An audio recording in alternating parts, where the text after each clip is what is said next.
Thank you very much, Madam Chief Justice and President of the Supreme Court. Let's take our seats. Understand.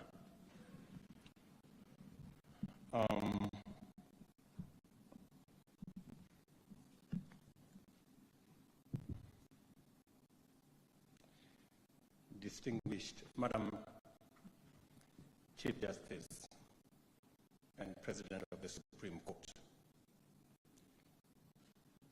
Madam Deputy Chief Justice,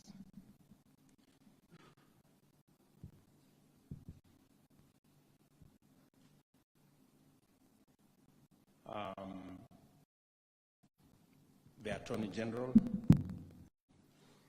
my good friend Justin Muturi, ministers present,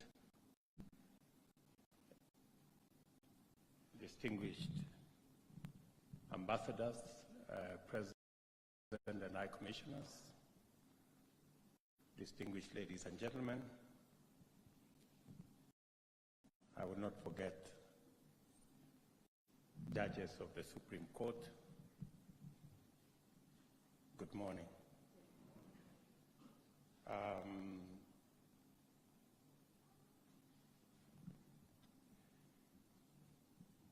I am truly happy to be part of this first ever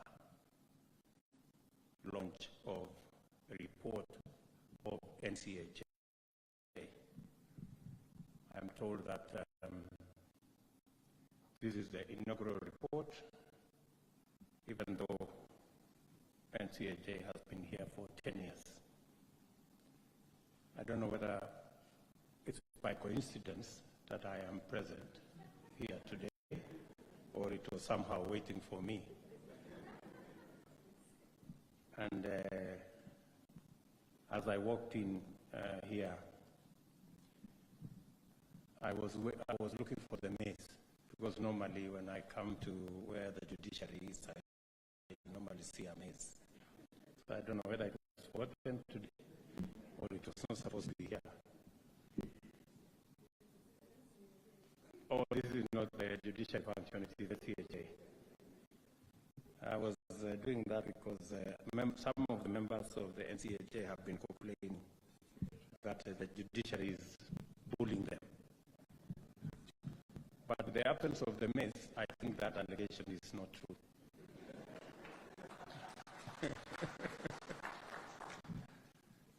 But I'm honored to be here for this launch.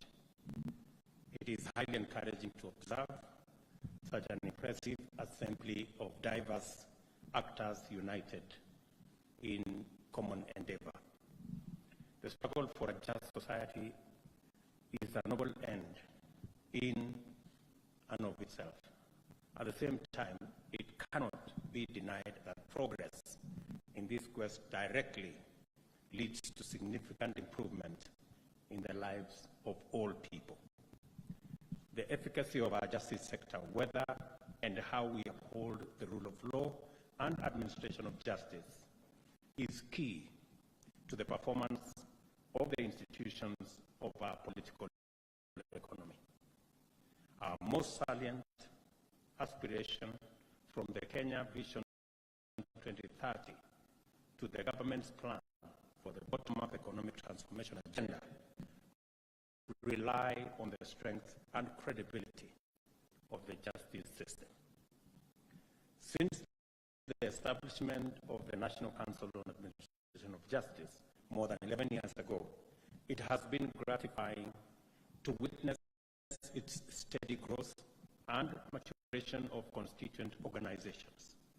As a result, public confidence has risen steadily, with more and more Kenyans seeking to access justice and majority expressing satisfaction in the services provided. The impressive transformation of the sector is by no means inadvertent. Rather, it is the outcome of effective coordination of relevant actors on a consistent basis. This successful model holds important lessons for other sectors in effective approaches to coordinating diverse actors to achieve far-reaching sectoral reforms. And on this account, I want to say well done to NCHA.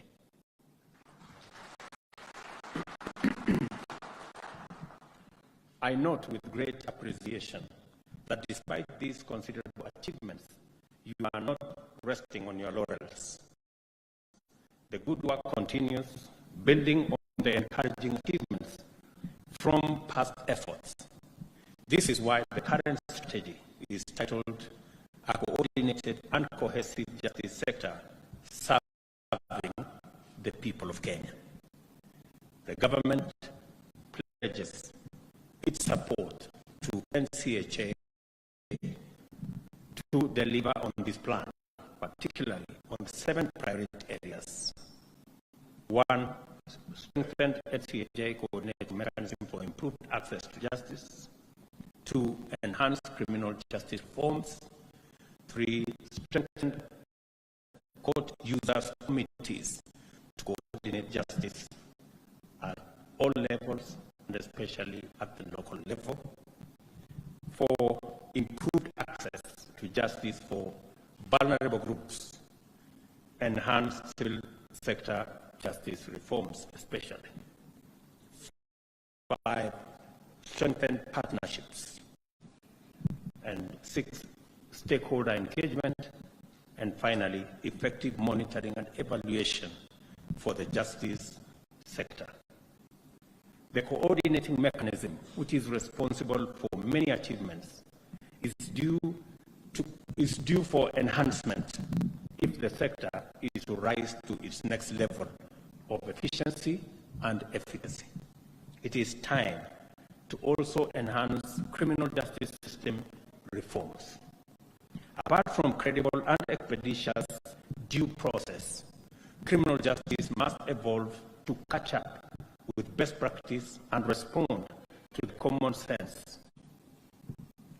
The prejudice is compounded where the accused turns out not to be guilty. Custodial sentencing should not be default conviction, especially where petty crimes are involved. Similarly, there are many instances in which the use of technology, the use of alternative resolution approaches, the use of alternative to prosecution could go a long way in achieving substantive justice without overburdening the criminal justice system. The need for robust integrity assurance framework is a critical priority for NCHA. The NCHA's Committee on Anti-Corruption must deliver a strong, clear message to the nation that zero tolerance to corruption is a meaningful proposition, and that the credibility and legitimacy of justice sector institutions must never be taken for granted. The NCHA's strategic emphasis on the enhancement of access to justice by vulnerable groups is commendable. Particularly noteworthy is the escalation of efforts to improve the protection of children by the Committee on Child Justice, which culminated in the enactment of the Children's Act 2022. Every endeavor to advance the interests of children guarantees a strong future for our nation. Our children, therefore, matter, and the NCHA's efforts are especially commendable.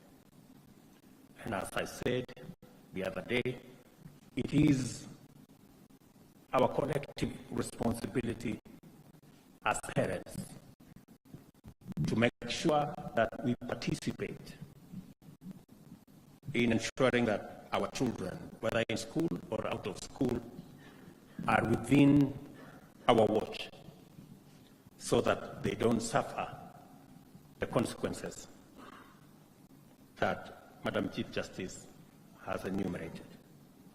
I also appreciate the admirable work to enhance effective access to justice for groups whose freedoms and rights have traditionally been encumbered by stigma.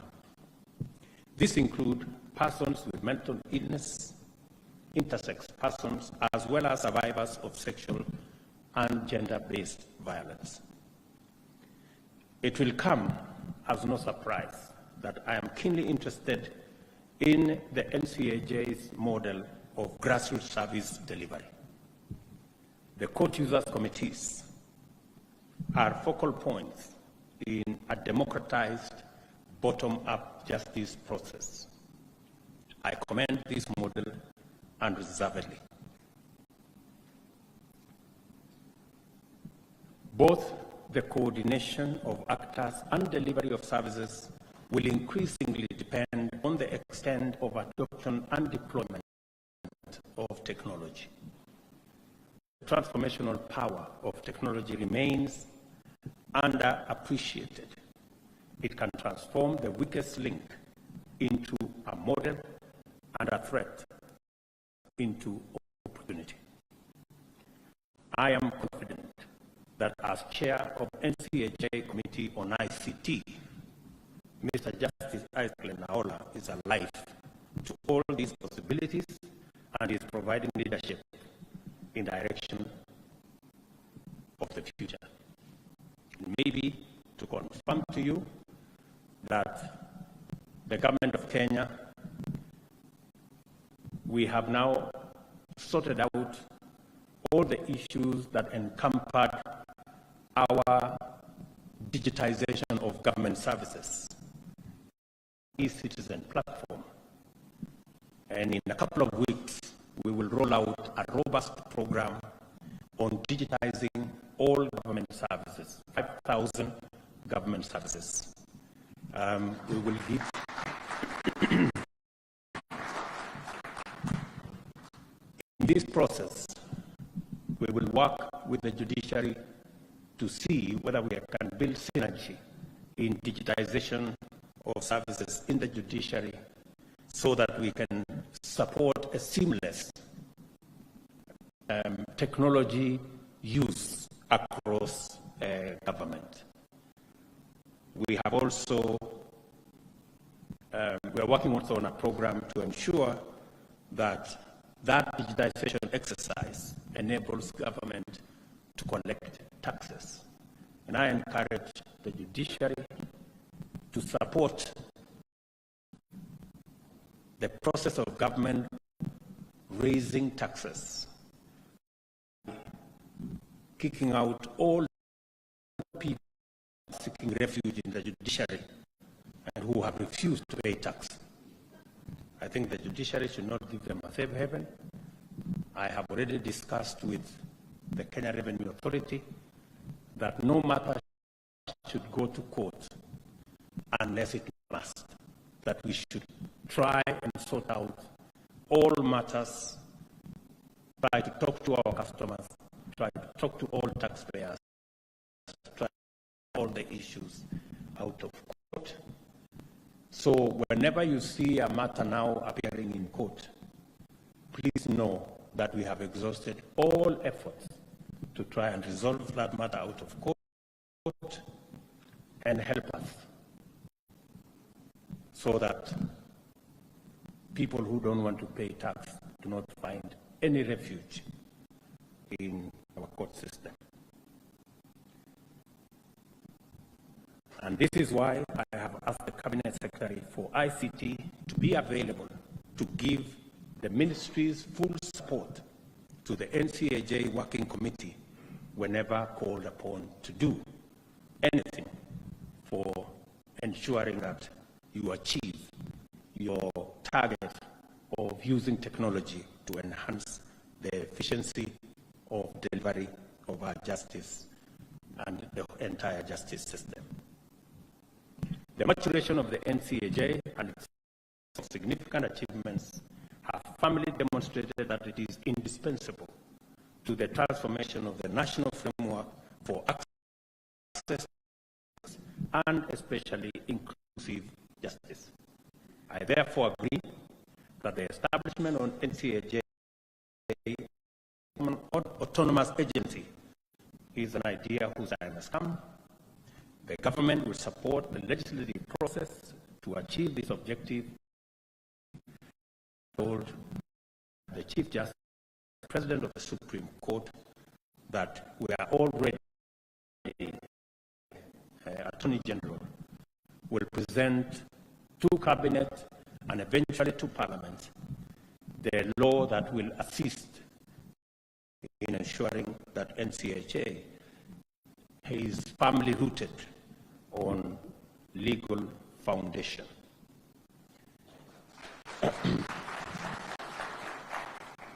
Finally, I wish to reiterate our pledge that despite prevailing budgetary challenges, we will unlock financial resources necessary to enhance access to justice in terms of infrastructure as well as personnel.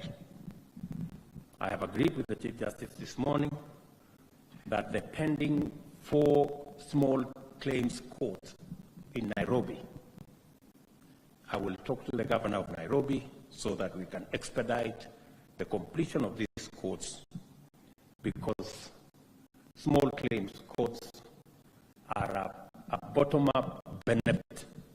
And therefore, Madam Chief Justice, within the next 90 days, we will give you the 4 courts in Nairobi that have been outstanding so that you can set up the small claims courts in the various areas of Nairobi County.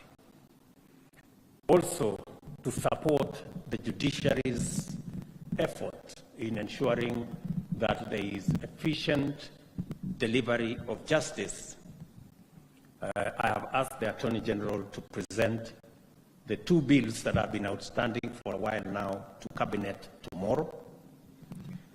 The pensions for judges, which has been pending for, I'm told, 4 years. We will approve it tomorrow. We will consider it in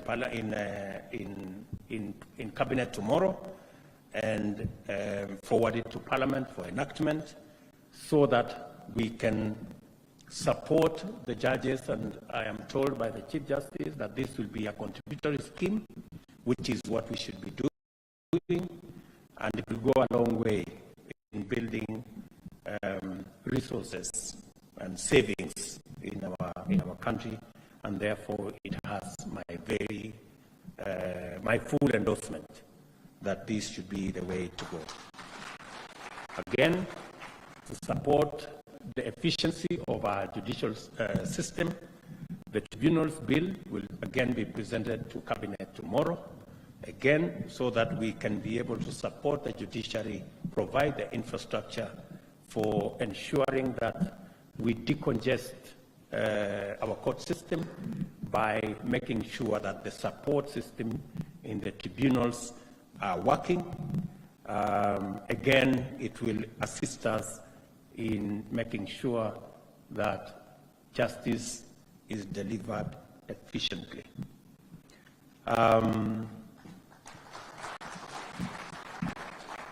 Let me also agree with Madam Chief Justice that FGM should not be a conversation we are having in Kenya in the 21st century. We must go out of our way, and I want to assure you of my administration's support in ensuring that we eliminate female genital mutilation in our country, because it is not only retrogressive, but it is a danger to the health of all our girls. So that we will work together. And we will ensure that we maintain. I know there is maybe a discussion as to why I am appearing in too many of the functions of the judiciary. I think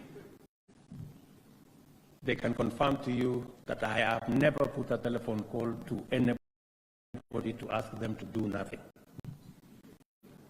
My support for the judiciary is so that they can effectively deliver justice to the people of Kenya. Period. And I want to congratulate all the actors. I am particularly pleased to see my friend Eric Theuri here, who took me to court the other day when I made some appointments.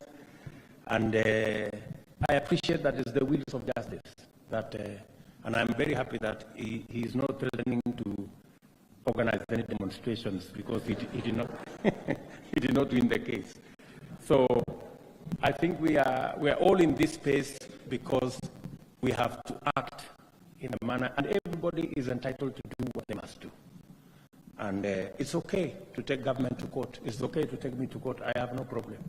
If you have a matter, and if I lose, I have no problem. You know, I move on to the next. It means I was wrong, because nobody is an angel. Everybody, all of us can be wrong or right, but we leave it to the judiciary to decide whether one is guilty or one is innocent. I think that way we will be affirming the foundation of the rule of law in our country. I congratulate the NCAJ for your fine achievements. I note